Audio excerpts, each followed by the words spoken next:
I'm Wendy Ring. And I'm Brian Curtis. Welcome to Cool Solutions, stories of climate action from the bottom up. This is the second part of our mini-series on slowing down fast fashion.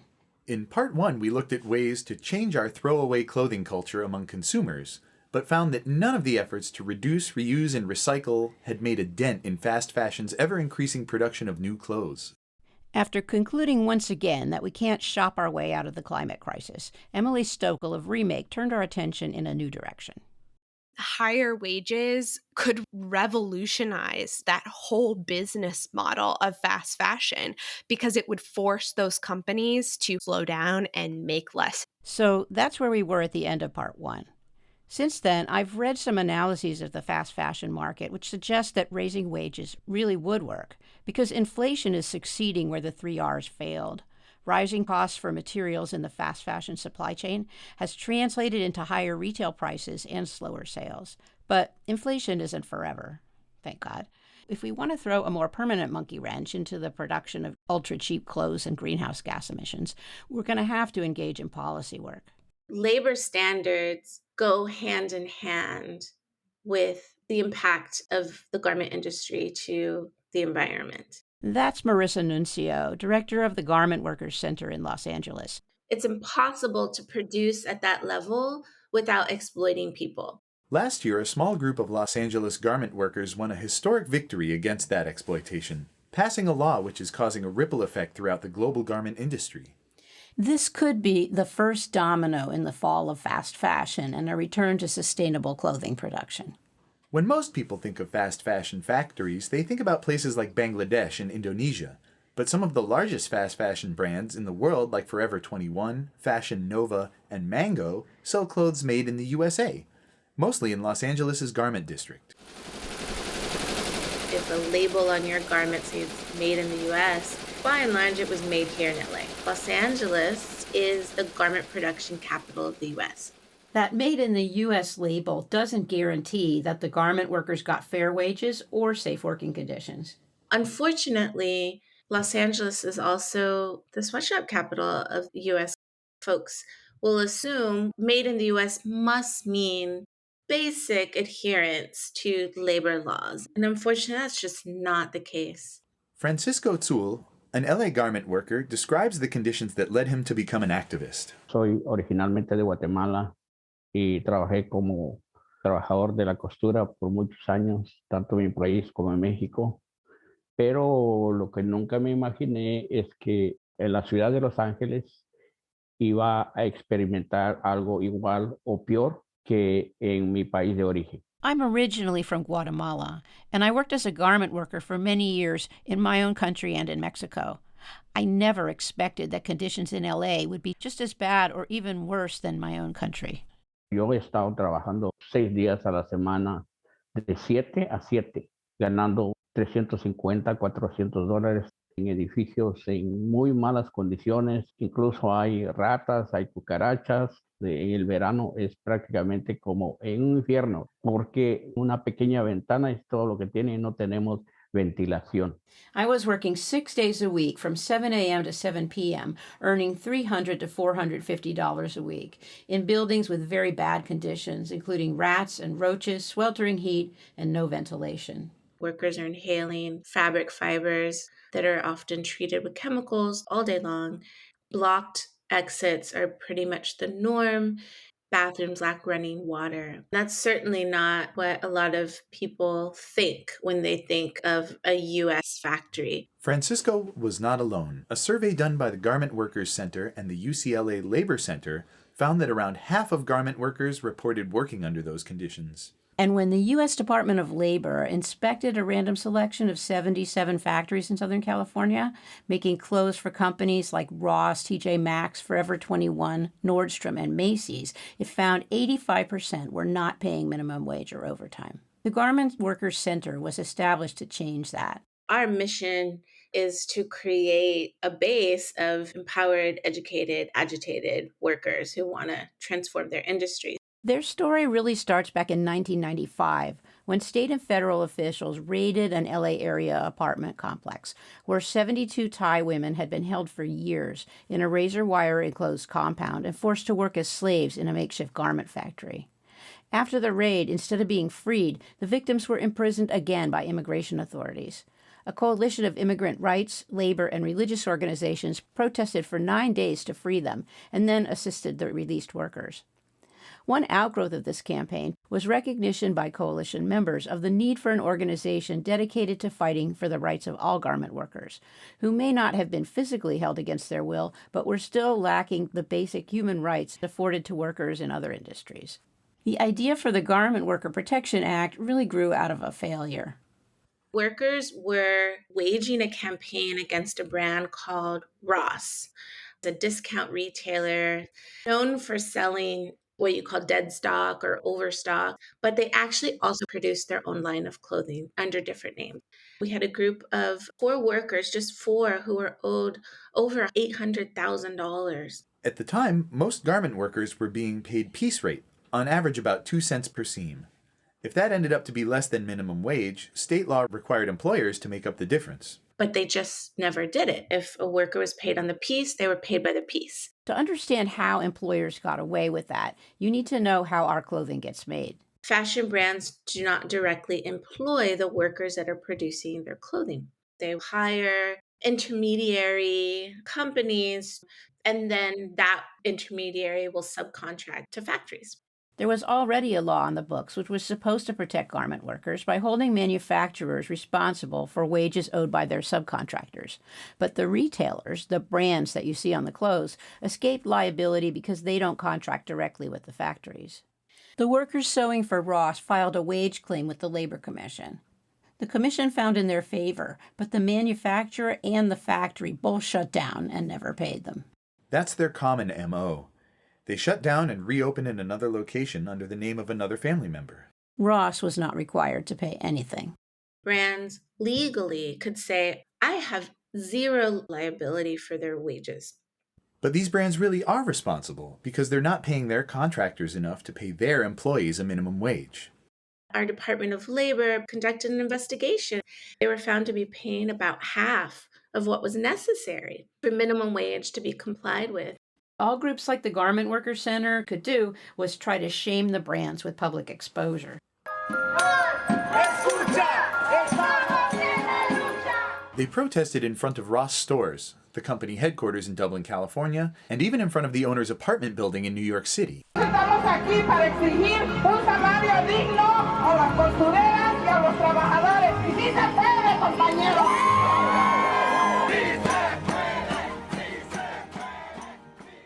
Si se puede means yes, it's possible, or roughly translated, we can do it. But the garment workers had to face the fact that what they were doing wasn't working. It was this real frustrating moment for workers where they were like, we can be owed that much money. It can be that dire. And this multi-billion-dollar company, I think at the time, their annual revenue was about $15 billion.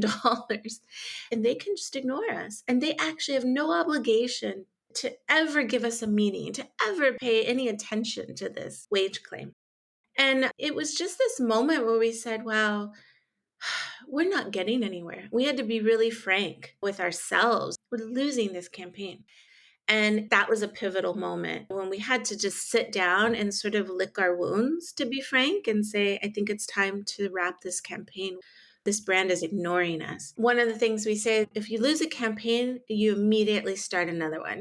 When workers sat down to talk about what that should be, they came up with an ambitious plan. The law's not working for us. We've got to change the law. They identified 2 things that were key. Fashion brands have to be accountable because they have the most power, plain and simple. They hold the power in the supply chain to dictate the wages and working conditions through what they pay for their garment orders.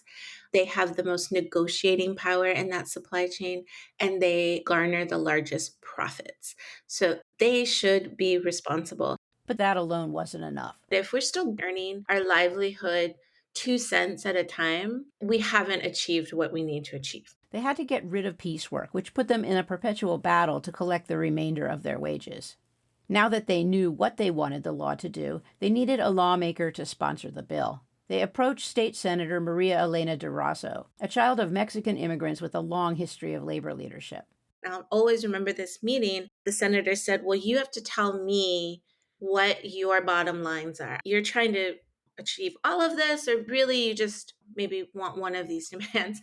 And I remember our members very clearly saying, no, these are our bottom lines.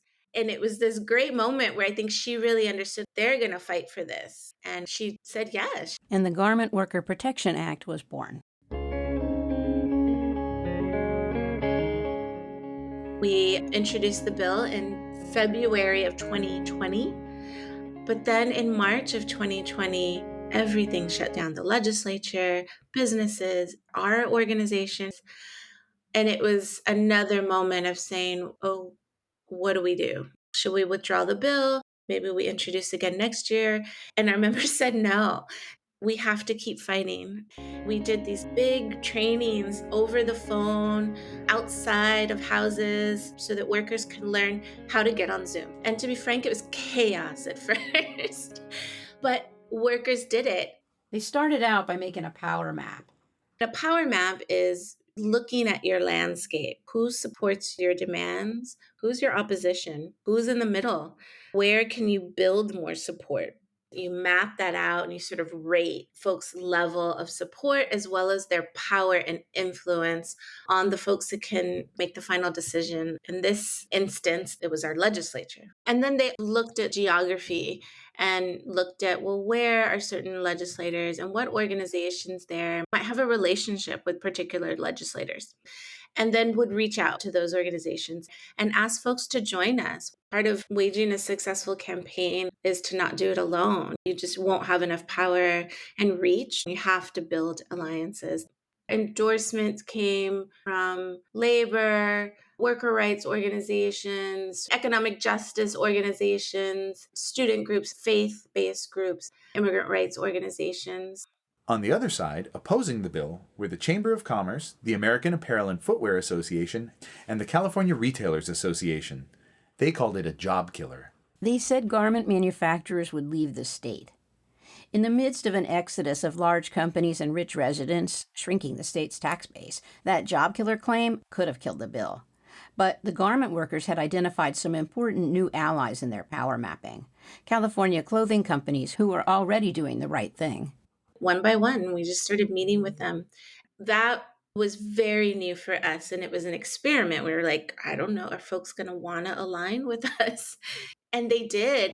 They have a different message to share. If you're a fashion brand trying to stay in California, that message resonates completely differently than a labor organization's message. And so their voice and their message was so important. Here's one company owner bringing that message to a Senate committee. My name is Kristen Fanarakis, and I'm the founder and designer of Senza Tempo, a classically inspired luxury line made in downtown Los Angeles. I'm one of the 145 and growing fashion industry businesses in support of this bill. Wage theft is a systemic issue that is built into the business model of large fashion corporations. It's not an isolated incident.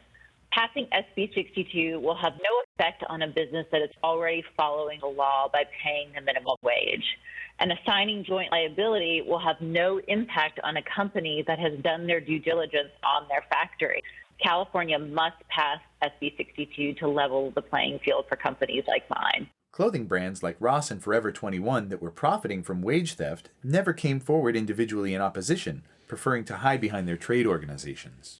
The ethical fashion companies brought something else to the campaign. They helped make it kind of cool and fashionable too, like they would take it upon themselves to create their own social media assets and graphics and create their own branding or style to the message. And that grew support from another corner. From Gen Zers and ethical fashionistas and influencers.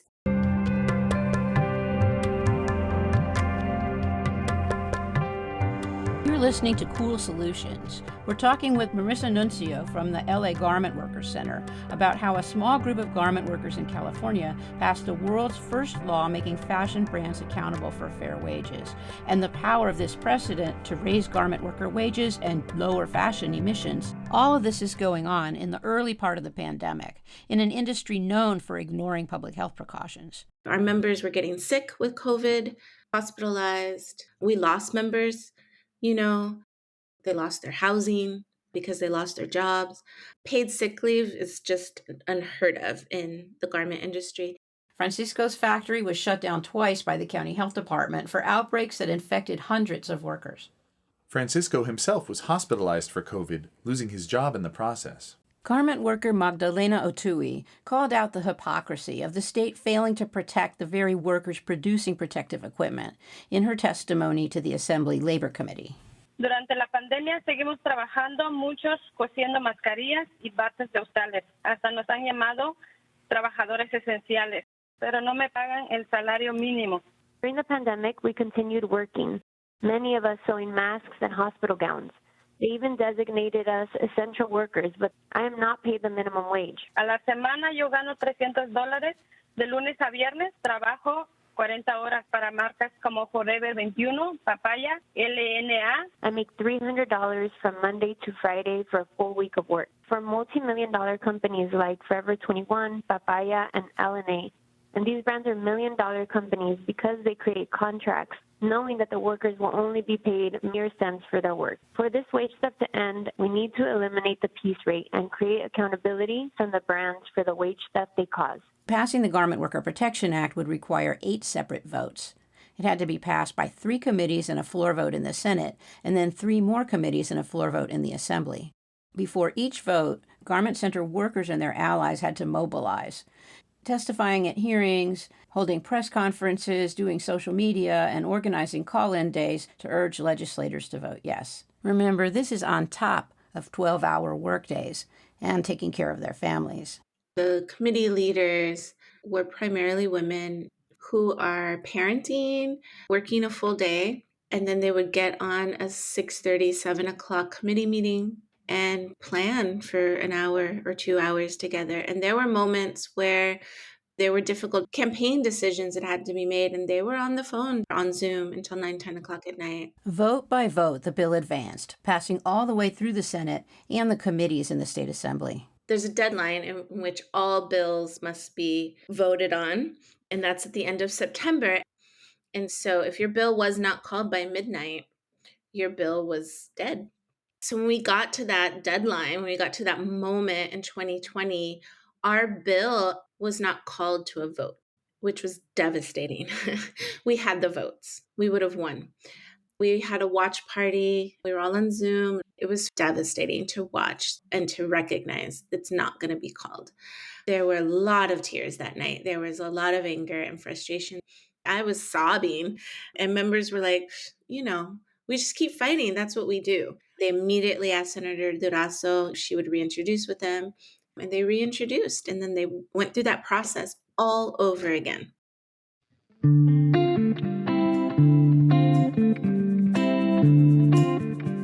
By this time, most workers were vaccinated. We rented multiple buses so we could be spaced apart, and we took about 50 workers up to Sacramento, and they led a lobby day. We put up tables and tents outside, and legislators came to workers.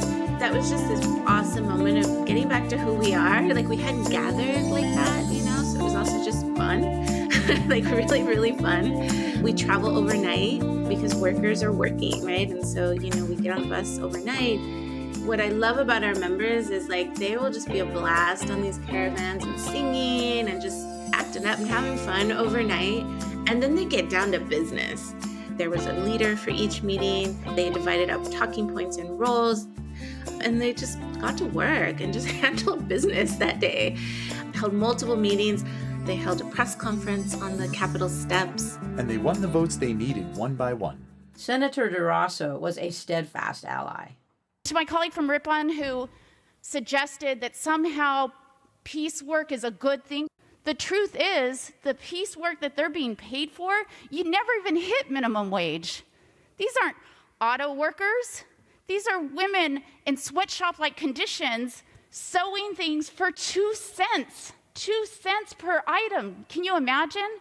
I remember hearing from one woman who told me at first she thought she had a good job because before she had the job in the garment industry, she was human trafficked and got $0. So she thought it was okay because she was making money, and then realized that she could never make enough money to get by.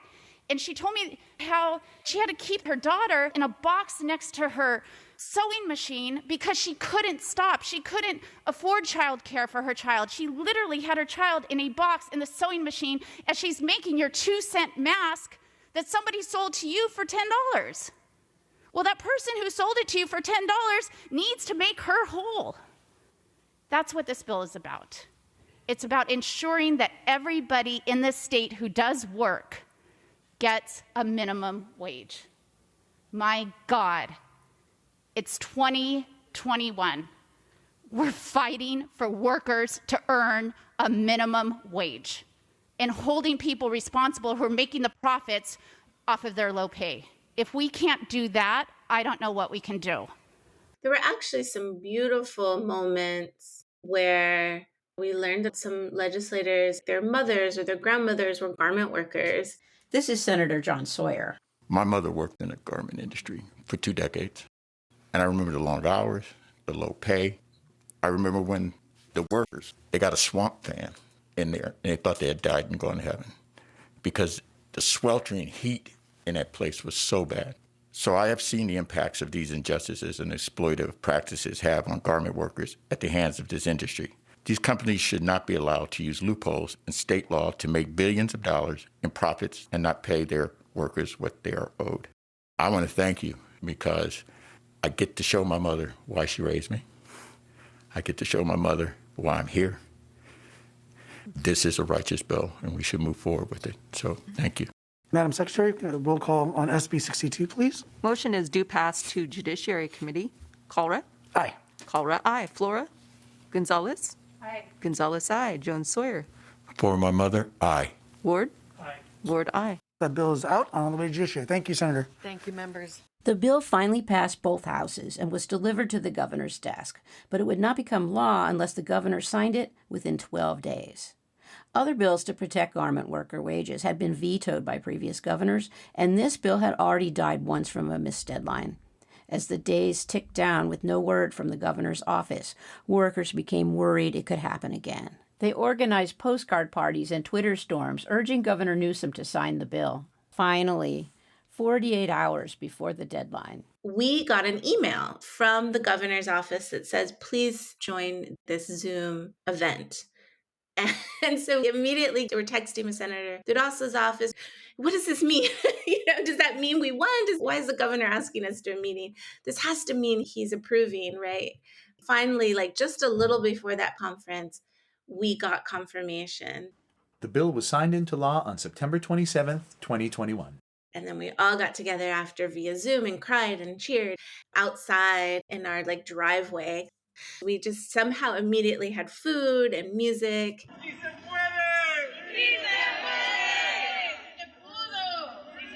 you so much.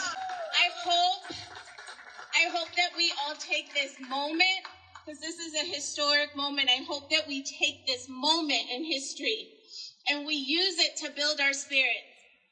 We use it to build our resilience so that we can keep fighting for justice.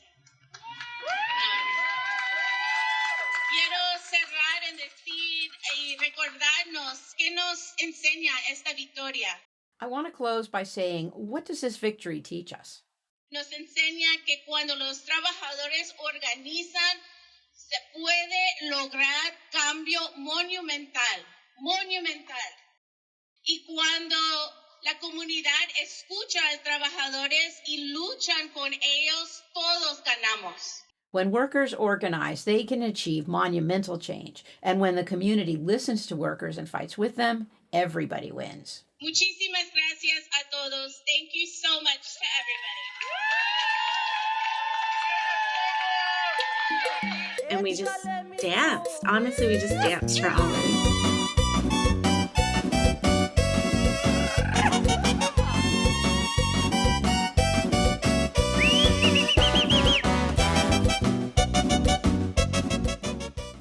SB62 went into effect January 1st of 2022.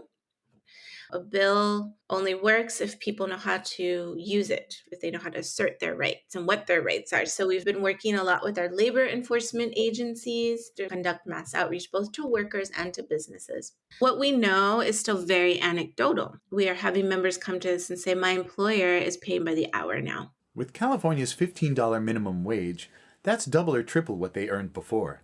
Now, if a factory doesn't pay minimum wage and overtime, all the worker has to do is bring the brand labels to the Labor Commission and they'll make the brand pay instead.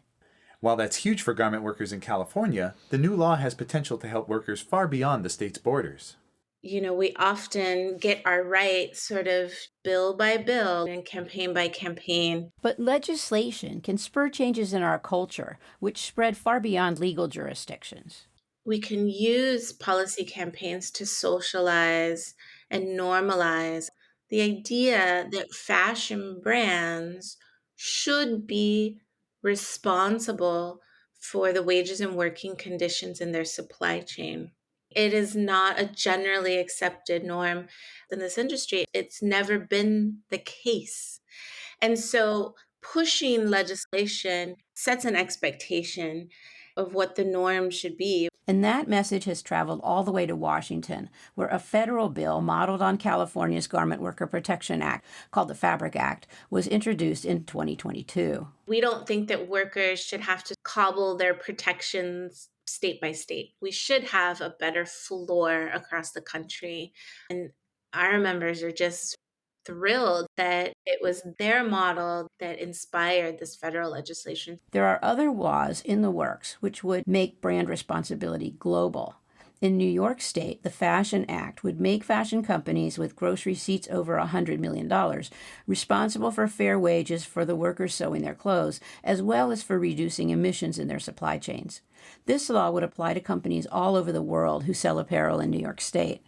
The EU is considering another policy with global impact that would require all garments sold in the EU by 2030 to be long-lived and recyclable and produced in respect of social rights and the environment. That would basically eliminate the world's largest market for cheap throwaway clothes. The New York Fashion and Federal Fabric Acts didn't pass in 2022, but both are being reintroduced. There are things you can do right now to support garment workers and move this vision forward. We've got links on our website, cool-solutions.org, to support the Fabric and Fashion Acts and to find clothing brands not made in sweatshops. You've been listening to Cool Solutions, stories of climate action from the bottom up. Thanks to Roland Geyer, Emily Stokel, Marisa Nuncio, Francisco Zul, and Magdalena Otui. And to Scott Holmes, Marisa Anderson, Mr. Smith, and Siddhartha Corsis for our music.